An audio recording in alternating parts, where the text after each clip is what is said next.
Good evening, everyone. I'm Catherine Harley. I'm the CEO of Nurses Specialized in Wound, Ostomy, and Continence Canada. And I would like to welcome you to this evening's webinar, which is done in conjunction with NSWOCC and the Wound, Ostomy, and Continence Institute. And this is being done in partnership with Urgo. And we'd like to thank Urgo for their support in this educational event. The webinar is Vashe's effect on biofilm and wound healing. We have two distinguished speakers with us this evening. The first speaker is Debashish Charkavarthy. He's a Ph.D. and techno-commercial specialist in the subject of wound and skin care and tissue regeneration.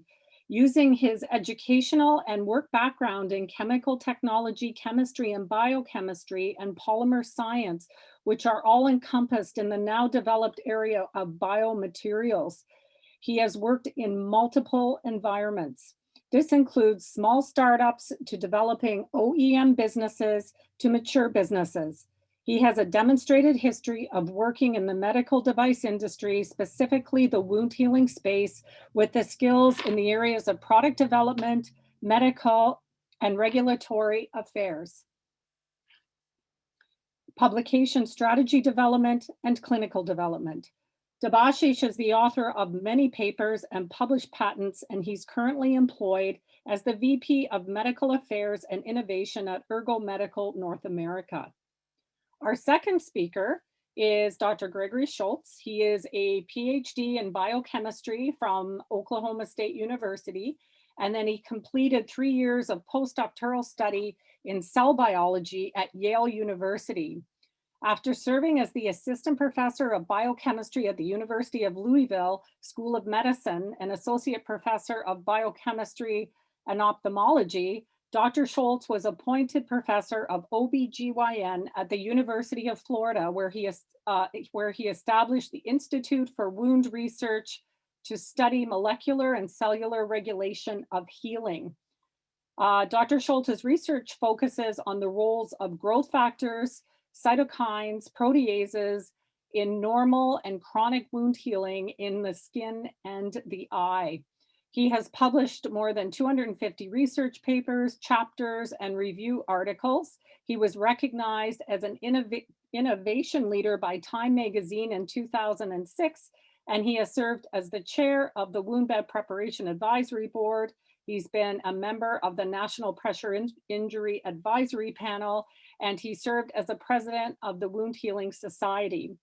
At the end of both of these presentations, we'd also like to welcome a guest facilitator, Dr. Kimberly LeBlanc, PhD, who is a certified nurse specialized in wound ostomy and continence. She's the academic chair of the Wound Ostomy and Continence Institute, the co-chair of the Canadian Pressure Injury Advisory Panel, and the education lead for the International Skin Tear Advisory Panel. And we would welcome you to bring your toughest questions for these PhDs, and everyone will have the opportunity to have a dialogue with the speakers. And so I would now like to turn things over to Dr. Debashish Charkavarthy. Welcome, dear friends, to this web-based event titled Vashe's Effect on Biofilm and Wound Healing. Thank you so much for joining wherever you are. This webinar was planned mainly for our clinician friends north of the border in Canada, although I do believe we have some friends from the USA joining in. The big news here for Canada, as far as Urgo Medical North America, who are the sponsors of this webinar, is concerned, is the renewed availability of Vashe after some fresh registration with the Canadian regulatory authorities. So therefore, it is appropriate for us to present the science and the evidence base, at least some parts of it, in this web-based event. Joining me today, I'm Debashish. I'm the head of medical affairs and innovations at Urgo Medical North America. Some of you may know me. But all of you know Greg Schultz, who needs really no introduction. He is an absolute leader a thought leader and a very impressive scientist with hundreds of papers in the field of wound care. He was one of the leading scientists in the development of the thought of wound bed preparation. And his talks on the health of the wound, particularly the health of the chronic wound and how to modify it and take it to healing, has informed the science of wound care for many, many decades now. His lectures on the microbiological wound environment and the emergent field of biofilm is absolutely world class, and we are so pleased to have him in our midst. Also joining us is Anthony Pelagi. He's the brand manager for the Vashe product, and he will be selecting some questions at the end of our webinar. So please, I encourage you to type in questions as they come into your mind. We will try to address some of them. If we can address all of them, we will. Whatever we cannot address, we are going to send you individual emails responding to all your questions. That I guarantee. So without further ado, please welcome Dr. Schultz. He and I will be sharing the slides. And welcome, Greg. Please start the presentation. Thank you, Debashish. It is a pleasure to have the opportunity to talk to you today about two very important topics, which are biofilms in wounds, but also the important concepts of the hypochlorous acid and its effects on biofilms, and not to give you a biochemistry headache, but also to explain the critical differences between hypochlorous acid and the hypochlorite anion, or commonly called sodium hypochlorite. And to just jump right in, let me first of all emphasize to you that biofilms are very common in chronic wounds. When they hit that stage about 4 to 5 weeks after an injury and they're slowing down and they're not progressing, what data, particularly now from Matt Malone's group in Australia, has identified that about 80% of the biopsies from chronic wounds will have structures that are readily identified as being biofilm structures. And that's in stark contrast to what we see in acute wounds that are normally healing, where there's only a few percent that will have a biofilm component somewhere in the wound bed. Now, what does a biofilm look like? Well, if we look at the middle panel B, this is a scanning electron micrograph of a biopsy from a chronic wound. This is the surface, and what you see in the middle is this classical structure that we identify as a biofilm containing embedded bacteria. Now remember, the bacteria, when they convert from single rapidly proliferating planktonic bacteria into this different phenotype, usually due to the increase in concentrations of what are called quorum molecules, the signals that bacteria exchange between each other to change their pattern of gene expression from the proliferating planktonic bug to the biofilm phenotype, where they take most of their energy and use it to synthesize and secrete and encase and attach themselves into this biofilm. Now, it's important for us to understand that this is a scanning electron micrograph. So this is looking only at the surface of a chronic wound. And actually, this little port here shows the surface of the wound bed. So this is all above the typical surface that we would see on a wound bed. But it's critically important to understand, as shown in panel A, that biofilms are not present just on the surface. Clearly, they are on the surface, but they also are frequently found under the surface of the chronic wound bed, frequently up to 0.5 millimeter, even sometimes to 1 millimeter deeper into the wound bed. Now, that's critically important in understanding both how to debride the biofilm, that is biofilm-based wound care, in which debridement is a critical component of the removal of the biofilm. And also the fact that the biofilm itself can contain extremely inflammatory molecules. And it's really the chronic inflammation that's stimulated by the biofilm bacteria and matrix that causes the chronic inflammation that leads to chronically elevated levels of proteases and reactive oxygen species that destroy the proteins that are essential for healing. And that's why the wounds stop healing and become chronic. And just one component that I'll point out to you that's critically important in this inflammation stimulated by the biofilm structure is the free extracellular bacterial DNA. And that's shown in panel E with this red stain, a dye that only stains DNA. You can see that there's substantial amounts of this free extracellular bacterial DNA within a typical mature biofilm mass.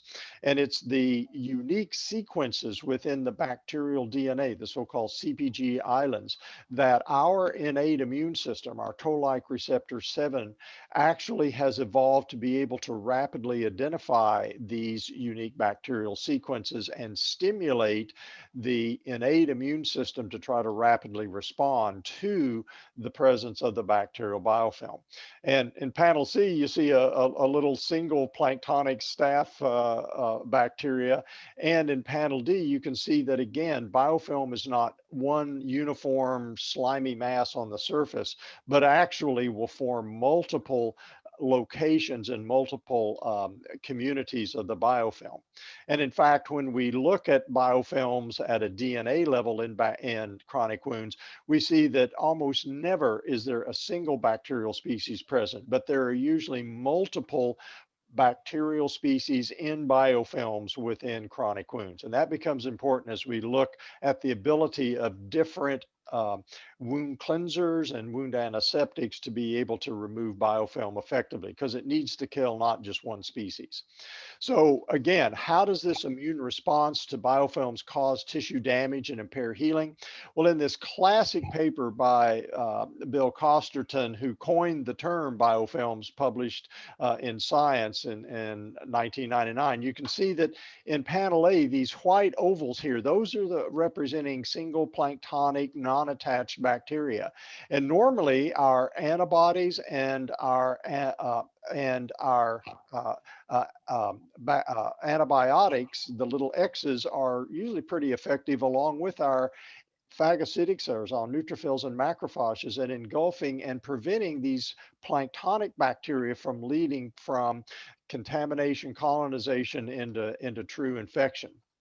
But if these planktonic bacteria are able to attach to a surface, in this case, this was more like an orthopedic implant or a tooth, and you can see that as they begin to convert from the planktonic into the biofilm mass, they now are able to be tolerant to both our antibodies and our antibiotics, and unfortunately also to our inflammatory cells that can engulf and kill these, because frankly the biofilm mass is bigger than they are and it's usually tightly attached.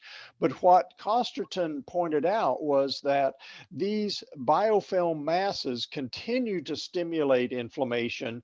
The neutrophils and macrophages drawn into the area continue to activate. They release the proteases, the MMPs and the neutrophil elastase, as well as the reactive oxygen species that they normally use to kill the planktonic bacteria.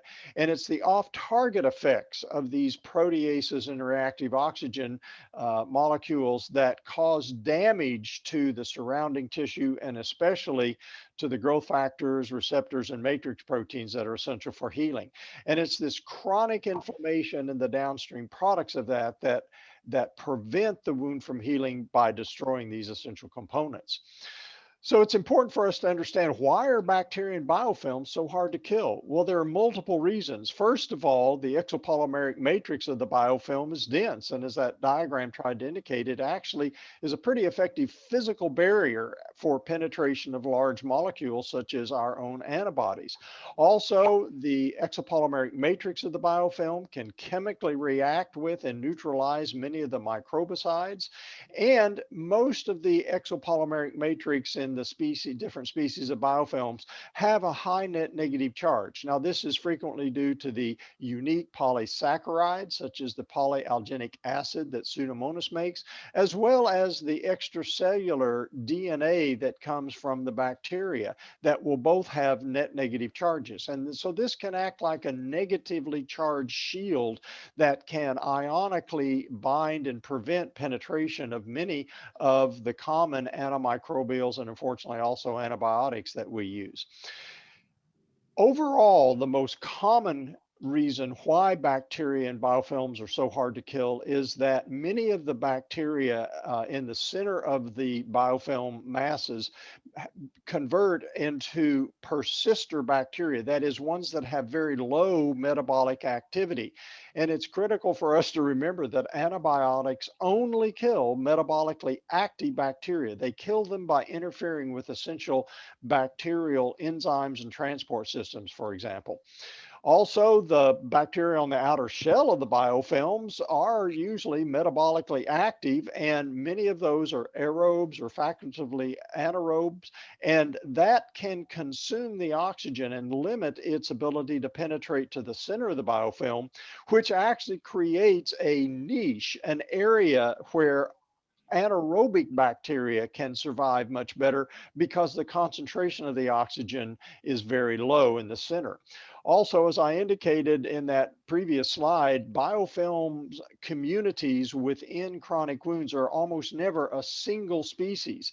And so, for example, we'll frequently find both normal sensitive bacteria to antibiotics, such as Staph aureus. But if there happens to be a methicillin-resistant Staph aureus biofilm mass next to a sensitive Staph aureus, the secretory proteins that provide the genetic resistance, not just tolerance, but genetic resistance, can actually diffuse and provide bystander effect protection for the sensitive bacteria.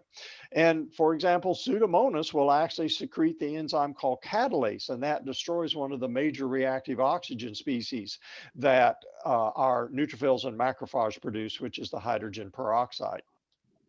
So how quickly can planktonic bacteria form these protective biofilms in a wound after sharp debridement?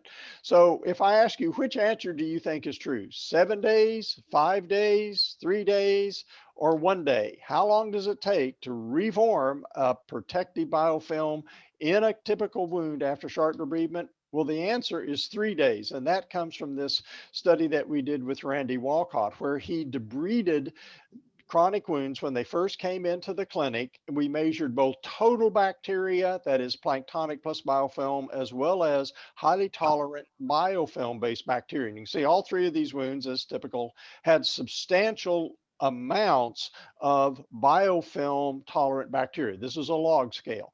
Now, what Randy did only for the purpose of this experiment was to treat these wounds after debridement with just wet to dry gauze dressing, no antimicrobial barrier. And you can see when they came in for the next 3 days after that initial debridement, that the planktonic bacteria formed very quickly. The biofilm was not fully mature at that point and was reforming, but by day 3, all 3 of the wounds had regenerated the highly tolerant biofilm-based bacteria almost back to the exact levels they had before the debridement. So what this says is that it opens a time-dependent window in which after debridement, we can prevent biofilms from effectively reforming. And again, that's where the concept of using a agent like the Vashe becomes critical as part of biofilm-based wound care. Well, this is the chemistry. This is the slide and the information that makes biochemists like me excited to try to explain this. Because when we look at the dissociation of hypochlorous acid at different pHs, we can see that the pKa for hypochlorous acid is about 7.5. That means that when we put hypochlorous acid or create solution of hypochlorous acid that has much higher pHs, like at pH 10, where Dakin solution typically has that pH of around 10, almost none of the hypochlorous acid is present, and it is all deprotonated to the hypochlorite anion. Now, if we go down to around pH 5, where the Vashe solution is pH controlled, now almost all of the hypochlorous acid molecule is actually unprotonated. It is the hypochlorous true molecule. Now, the reason this becomes important is because when we look at the oxidation potential and blah, blah, that's biochemistry speak for how reactive is the hypochlorous acid versus the hypochlorite anion, you can see that the hypochlorous acid has twice the oxidation potential that the hypochlorite anion does. That means this is much more effective at chemically reacting with and killing the bacteria species. Now, if we go way too low, it dissociates into chlorine gas, so we don't want to go there. So the key is that there is a sweet spot around pH 5 where the hypochlorous acid has the optimum oxidation potential and the optimum concentration of the hypochlorous acid molecule. Now, there are two really key papers that were published in around 2007 by Marty Robson and his colleague. Now, Marty is, and at that time was one of the most prominent wound care surgeons in the country and in the world. And his group published these two really critical papers on the effect of hypochlorous acid and its potential as a wound care agent.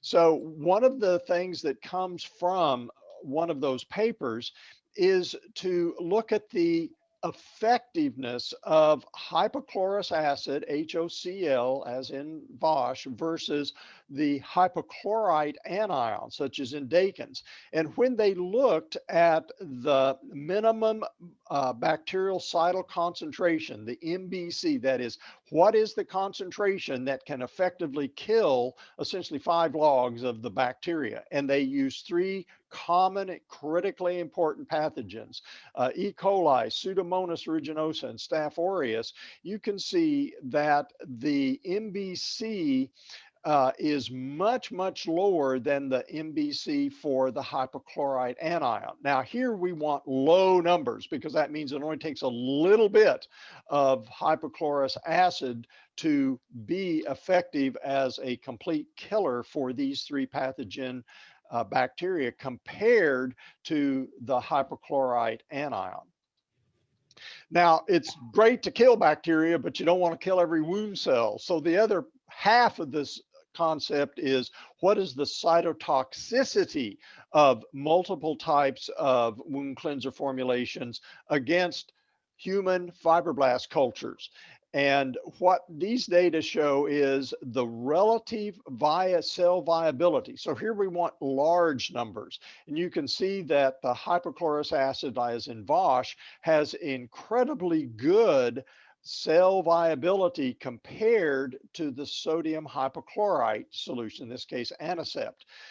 So this means, and certainly when we look out here at Prontosan and biguanide, you can see these are very cytotoxic. They are able to unfortunately kill bugs at the low concentrations that were tested in these assays. What was actually done was the lungs of rats were lavaged with either the hypochlorous acid or the sodium hypochlorite. And you can see that just on a gross scale, the hypochlorous acid treated lungs look normal, whereas the sodium hypochlorite lungs have massive amounts of hemorrhage and tissue destruction. And again, this is confirmed when we look with in vitro cytotoxicity. The hypochlorous acid cells in culture are intact. If we look at the chlorhexidine wound solution or 1% or 10% of povidone iodine, the cells are basically wiped out compared to the control of normal saline. So the hypochlorous acid and normal saline are essentially even.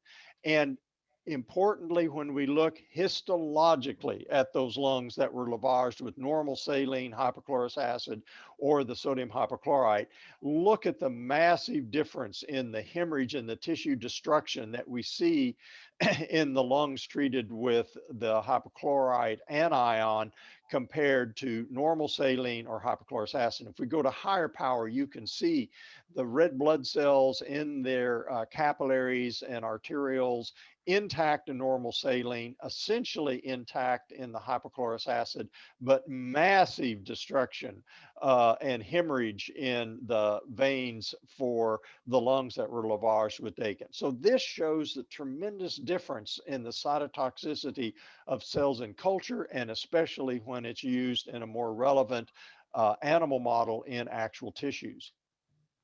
So what effects do the hypochlorous acid and sodium hypochlorite have on biofilm bacteria? Because those were basically looking previously mainly at planktonic bacteria. Well, the answer is that the hypochlorous acid solution is much more effective at removing biofilm bacteria in lab models than the sodium hypochlorite solution.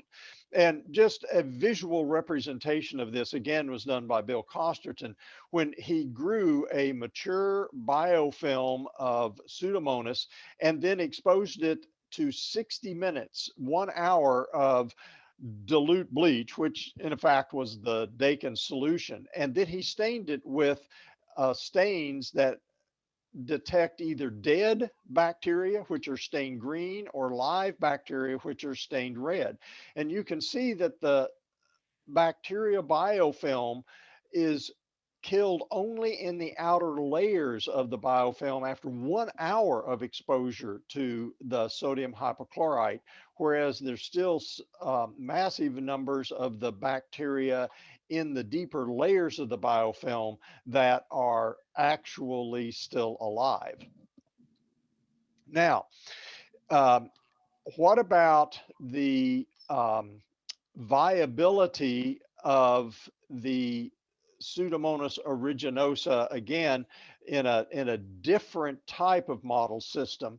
And this is just, again, a demonstration in a lab model that the hypochlorous acid solution are much more effective, in this case, in mechanical removal of the Pseudomonas biofilm. So the way this experiment was done was to grow the biofilms on a surface and then expose them to either the hypochlorous acid and to show at different concentrations that the removal of the biofilm, that is the percent viability, is very effective with a half-life of only about 5 minutes when there is a concentration of the hypochlorous acid at around 200 parts per million. So the point of this is that this can be a very rapid removals of the biofilm in this in vitro model system when the concentration is somewhere around 200 parts per million, even lowering it to 80 parts per million. And the half-life still is about somewhere around 10 minutes, even for the lower concentration, with 5 minutes for the higher concentration. Now, the independent paper that confirms these findings is shown here in this paper that again was published in 2014, that shows that hypochlorous acid is a very good wound care agent with powerful microbicidal, again, antibiofilm and wound healing potency. So taking from that paper, if the authors looked at the amount of the biofilm, this is what we call slime. This is a stain that picks up the mass of the biofilm versus actual alive bacteria. You can see that again at using 3 of the major pathogens, Staph aureus, Pseudomonas, and Candida albicans, that the hypochlorous acid solution, even at very low concentrations, are effective very, very quickly for Staph aureus, again, Pseudomonas and C. albicans, with dilutions that have very low cytotoxicity, but still have very good ability to kill the bacteria and also to remove the biofilm mass. And remember, we don't want to just kill the bugs. We also want to remove as much of the biofilm mass so that we reduce the inflammation that occurs from the components of the biofilm mass. So one of the other aspects then that Marty Robson published was treating chronic wounds. Okay, again, so try to taking it from the lab model to the animal model now into actual chronic wounds. Again, Marty Robson's group published an important series of papers that at the time this was published, that showing that treatments that kill organisms and disrupt the extracellular matrix of the biofilm may aid in healing. And these, again, were his data showing the effect of the hypochlorous acid on both bacterial numbers. Again, this is a log scale, as well as moving the polysaccharide, that is the mass of the exopolymeric matrix, with just minimal amounts of contact time. And then when we again look at hypochlorous acid effects by a different group on biofilms, this paper by Jeff Schultz group showed that they could disrupt biofilm and essentially kill or neutralize the bacteria using both in vitro and in vivo assessments. And these again show the percent of reduction compared to normal saline treated biofilms. And you can see that the hypochlorous acid solution was very effective compared to either povidone iodine or to just the Vashe solution. Well, one of the final points then to try to discuss here is what is the effect of combining negative pressure wound therapy with the installation of hypochlorous acid. And you know, as the technology of negative pressure wound therapy has advanced over the years, it's realized that when installation is combined with negative pressure, especially now using these fenestrated open cell matrix polyurethane foam, that there are phenomenal effects both in stimulating the new granulation tissue, but especially in removing the debris from the surface of the wound using these large fenestrated dressings. And in this clinical paper, what they looked at was installation with either saline or hypochlorous acid. And their overall conclusion was that they noted an improvement in removal of the devitalized tissue and subsequent granulation tissue in patients receiving the hypochlorous acid installation compared to patients receiving just the saline type of installation. And you remember this process of the pulsed installation is the negative pressure is applied, the vacuum is turned off, and there is fluid instilled. It's allowed to soak. This is called the dwell time, and this is critical to give the antimicrobial solution enough time to break down the tissue, the devitalized tissue, but also to kill the planktonic and biofilm bacteria. And then the installation is turned off and the negative pressure is reapplied, and it sucks out all of the devitalized tissue and the dead bacteria. So why does Vashe mechanically work with installation? The approved terminology is that it produces mechanical disruption of the tissue. And so to summarize my part, what I hope I've been able to explain to you is that hypochlorous acid, HOCl, has a pKa that's about 7.5. And so when the solution such as Vashe of hypochlorous acid is stabilized at pH 5.5, almost all of the hypochlorous acid is present as HOCl, and almost none is present as the hypochlorite anion. And this HOCl molecule is much more effective than the hypochlorite anion because it has a higher oxidation potential, which gives it a better microbicidal activity. Also, the hypochlorite anion, essentially at almost any level, is very cytotoxic compared to the hypochlorous acid form. And that is in part due to the high pH, where only the hypochlorite anion is present, and that the hypochlorous acid solution has substantial mechanical antibiofilm activity to help remove the devitalized tissue where the biofilm is frequently found. This is shown both in lab experiments as well now as in the negative pressure with instillation therapy, where it tends to mechanically loosen and helps to remove the necrotic tissue. Now, I'm going to ask Debashish and the Urgo people to put this into a little bit more context with the Canadian approval. First of all, Kathy, can I be heard? Yeah, we can hear you, Debashish.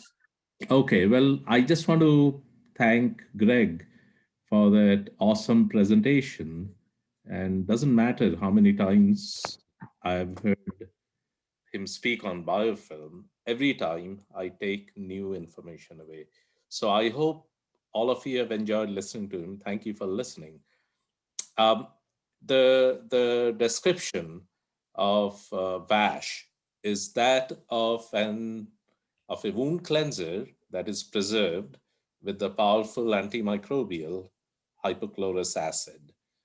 And when you put wound cleansers that are preserved with antimicrobial agents such as hypochlorous acid, or in the case of Dakin's with sodium hypochlorite, or with some other solutions that have polyhexanide preservatives in them, as a wound care provider, you have to worry about what you're putting in the wound. What is that preservative doing in the wound? Is it harming the tissue? Is it mechanically able to remove the germs and the debris, and so on and so forth? The primary worry should be tissue safety. We believe that the patented proprietary Vashe formulation has a very balanced property, proven evidence of its ability to remove microbes and necrotic tissue, particularly quite dramatically when you combine it with instillation, but coupled with also unprecedented lack of cytotoxicity, because a wound cleanser will be used often and regularly. So I just wanted to explain that to the audience in general in terms of how the product is defined in a very technical and regulatorily correct sense. And then we would love to answer any questions that you have. So please go ahead. Thank you. Well, thank you to Debashish and Greg for such a great presentation. I wish I could be with you guys live. I miss seeing you, but thank you so much. So we do have some questions that have come in, so we'll jump right into them. So let me just pull them up here. So the first one's going to go to Greg. Can you give a little bit more explanation around what the relationship is of pH and wound closure?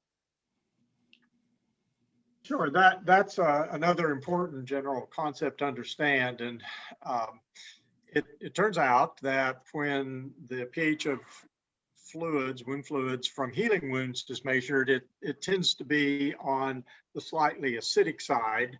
somewhere around 5 to 6. And when we measure the pH of wound fluids from chronic wounds, they tend to be very high, typically around 9 to 10. Now, there are several explanations for that. First, the healing wounds tend to be much more metabolically active. And remember, when our cells metabolize, they eventually produce some acidic end products, and including CO2. If you go back and think about it, you know, the CO2 actually will generate some protons as it becomes hydrated. So anyway, the bottom line is, it's the observation is that healing wounds tend to have a slightly lower pH than 7, whereas wounds that are not healing tend to have pHs that are higher than 7. And so that's consistent with the pH optimum also of the hypochlorous acid being somewhere between 5 and 6 for it to have its maximum antimicrobial effect and preservative effect, but also not to have a high cytotoxicity. Okay. So, you know, one of the things that's come up is that, so, you know, you've talked about the pH of wound healing, and you've talked about biofilm formation, and you've said that normally a biofilm, you know, can really get into full effect in about 3 days. So we're changing dressings normally. We try, as nurses, we always aim to change them at minimum, you know, 2 times a week. We aim for once a week if we can. So can you shed some light in there? How frequently should we be changing dressings, and are we changing them too infrequently? Well, okay, so I think the appropriate answer is it really depends on the patient and the wound and the situation in that wound. The biofilm-based wound care consensus document that was published a couple of years ago and consisted of phenomenal clinicians from the US, Canada, Australia, Japan, the UK. The general concept was based on the condition within the wound. It can be optimal to do more frequent dressing changes, that is every couple of days. But, you know, if the wound has moved out of the chronic inflammatory phase and the biofilm component and the inflammation is low and the wound is starting to heal, then the key at that point is to maintain the optimal moist environment, offloading, nutritional support, etc. So blah, blah, that's a very non-committal statement, but using the biofilm-based wound care concepts and principles is be very aggressive at the first. So this is what's called this step down, then step up concept. When the wound is non-healing, you want to be extremely aggressive in terms of debridement, frequency of dressing changes, cleansing of the wound, until the wound moves out of that chronic inflammatory phase, which is produced predominantly by the biofilms. And then you can step down to more frequent, to less frequent dressing changes. And eventually, when the wound is healing, if needed, you can step up to more advanced wound dressings like growth factors, amniotic membranes, skin grafts, etc. And they will work very well because the biofilm is under control and the wound bed is prepared well. I see a career for you in politics, Greg. Yeah, if he's running for president, I would run for vice president. Yeah. But here is what I would add to this. Exactly right, Greg. When the wound is full of necrotic tissue, full of microbial debris, you want to do things aggressively and often. Take a look at installation with dwell time, for sure. When you're using wound cleansers such as Vashe with installation, you are essentially doing a dressing change every couple of hours. But you don't do that forever. Once your wound bed is clean, your necrotic load is gone, your wound has come under control, the pH is under control, you haven't killed a whole bunch of cells because you chose the wrong preservative in your wound cleanser or installation fluid, you reduce the use of installation. It tends to be expensive, and you can go with more relaxed wound care, if you will. So Vashe frequency we see high for most chronic wounds, optimally used with the daily dressing changes. In an acute care setting, it may be changed once or twice a day. But then the patient doesn't remain in the acute care setting for a long time, goes home. Then you do daily changes. So I just want to add that. Hopefully that's useful. Yeah, very useful. So some of the other questions that are coming into the chat box are around, using Vashe in combination with other products. So for instance, will Vashe interfere with, say, we want to use an antimicrobial product with silver in it? So I can take that. The way Vashe should be used, Vashe is fast acting, and the preservative in it dissipates rather quickly, which is a good thing. You don't want your preservative molecules to be lingering around and doing tissue damage. You see that certainly with polyhexanide, according to the data that we have just freshly obtained. Now, and in published evidence as well. What I would say is that when Vashe is used via soaking and then patting it dry, by the time you patted the wound dry, there is nothing that is remaining to interfere with any sort of dressing, including antimicrobials, including collagenase, including anything for that matter. So we never recommend that take a silver dressing, soak it with Vashe, put it on the wound and leave it on for 7 days or 3 days or whatever the antimicrobial length of use is. That's misuse of Vashe. You want to soak the wound, pat it dry, and then proceed to the dressing of your choice. So kind of following up on that, one of the questions that has come up is, can you soak Draw-Tex in Vashe, pack it into the wound, leave it, and then come back a day or two later and change it? Is that something you would recommend? There's nothing wrong with it, but you should not imagine that the Vashe is going to be acting and cleansing the wound beyond the soaking time of 5 minutes to, let's say, half an hour at the most. Like I said, hypochlorous acid, the preservative, it will dissipate within that time frame, more or less. Now, if you do that with Draw-Tex, there's no harm, but that doesn't prevent the requirement for you to change the dressing, like Greg just said. If the wound is full of necrotic tissue and debris, you should change the dressing every day or so. So you could do that, yes. Now, you've just said that you're looking at, having the Vashe in contact with the wound bed for anywhere from 5 minutes to a half an hour. Is there a specific time frame that you would recommend that we do put that compress onto the wound or flush the wound with Vashe? Well, again, Greg was a bit non-committal in his answer. I'm going to exercise the same right a little bit. What I will say that every wound is unique, and we have tried to come up with an exact number, and that is tough to do. What we know is that we get some indication from in vitro experiments. Jeff Schaff's experiment at MedStar Washington Hospital showed that you get better biofilm mechanical removal, in vitro anyways, if you expose it for 10 minutes rather than for 3 minutes. So there is a time effect.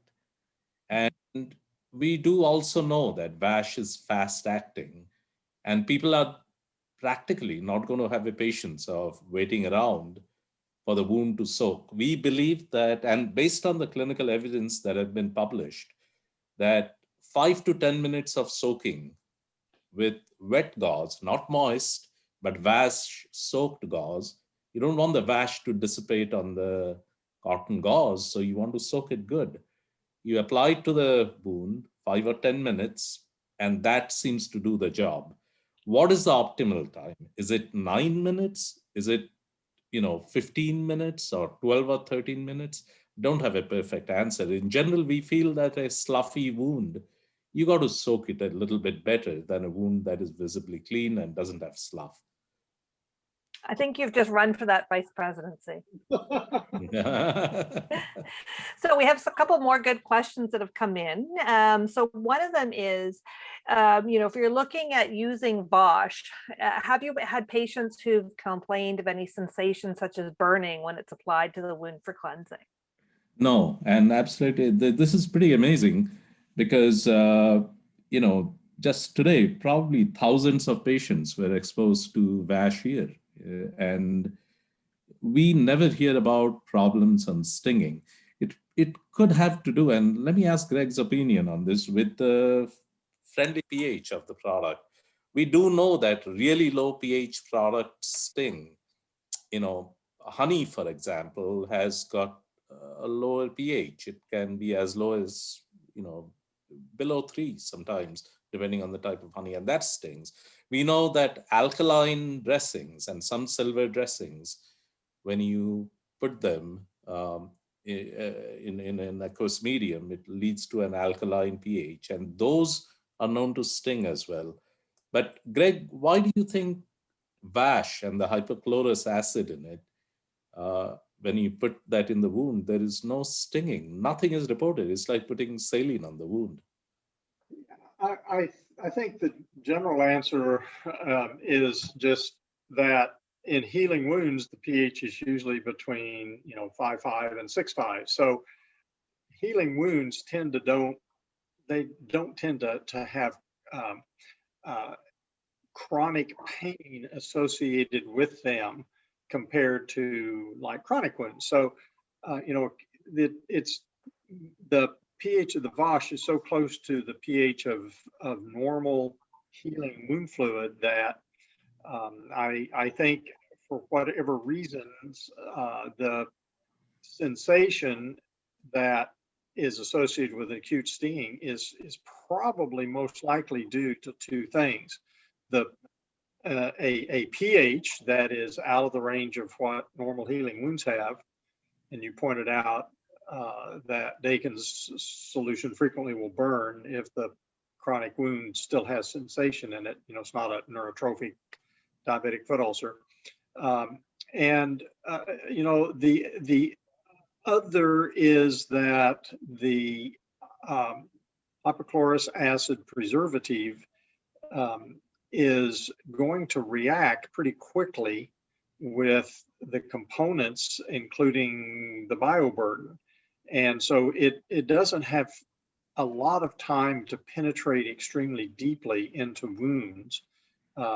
And so that's where a lot of the nerves are much deeper in the wound bed. So I guess it would probably be, being a biochemist, I would think of it from a chemical explanation, which is the pH is similar to what you see in a healing wound, and the chance of the hypochlorous acid penetrating millimeters deep into a wound bed is less likely than some of the other agents, because it's so chemically reactive that it's going to react with the components near the surface of the wound bed. Yeah, I think we